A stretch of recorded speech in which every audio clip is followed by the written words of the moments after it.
সুইজারল্যান্ডের জেনেভায় ইরান ও যুক্তরাষ্ট্রের মধ্যে পরমাণু ইস্যুতে দ্বিতীয় দফার পরোক্ষ আলোচনা চলে প্রায় 4 ঘণ্টা। জেনেভায় ওমানের দূতাবাসের এই বৈঠকে ইরানি প্রতিনিধি দলের নেতৃত্বে ছিলেন পররাষ্ট্রমন্ত্রী আব্বাস আরাকচি।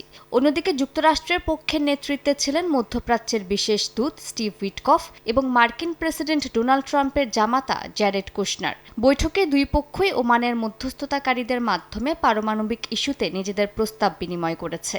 আলোচনায় দুই দেশের পরমাণু বিজ্ঞানী, আইন বিশেষজ্ঞ এবং অর্থনীতিবিদরা উপস্থিত ছিলেন।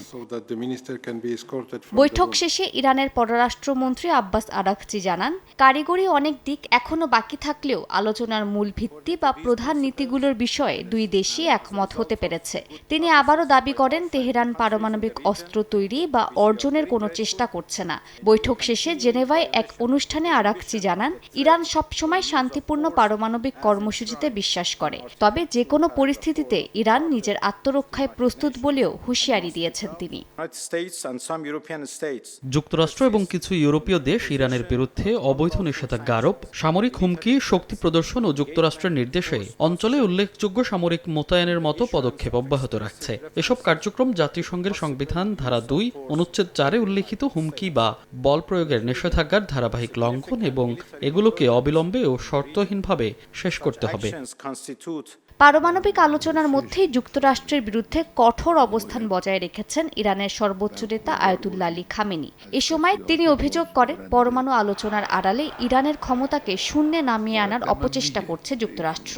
তবে মার্কিন প্রেসিডেন্ট ডোনাল্ড ট্রাম্প ইরানকে ধ্বংস করতে পারবে না বলে হুঁশিয়ারি দিয়েছেন খামেনি। প্রতিরোধমূলক অস্ত্র আমাদের দেশের অন্যতম প্রয়োজন। যুক্তরাষ্ট্র এ বিষয়ে কোনো কারণ ছাড়াই হস্তক্ষেপ করছে।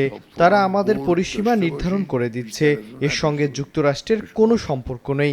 এটি ইরানি জাতির ব্যক্তিগত বিষয়। এদিকে যুক্তরাষ্ট্র সামরিক হামলা চালালে ইরানকে সহযোগিতা করার ঘোষণা দিয়েছে আফগানিস্তানের তালেবান। মুখপাত্র জাবিউল্লাহ মুজাহিদ স্পষ্ট করেছেন যে, ইরান যদি অনুরোধ করে তাহলেই আফগানিস্তানের জনগণ তাদের প্রতি সহমর্মিতা দেখাবে এবং সম্ভাব্য সব ধরনের সহযোগিতা করবে। তিনি আরও জানান, তারা যুক্তরাষ্ট্র ও ইরানের মধ্যে কোনো ধরনের সংঘাত চান না। মালিহা সুহরওয়ার্দী, সময় সংবাদ।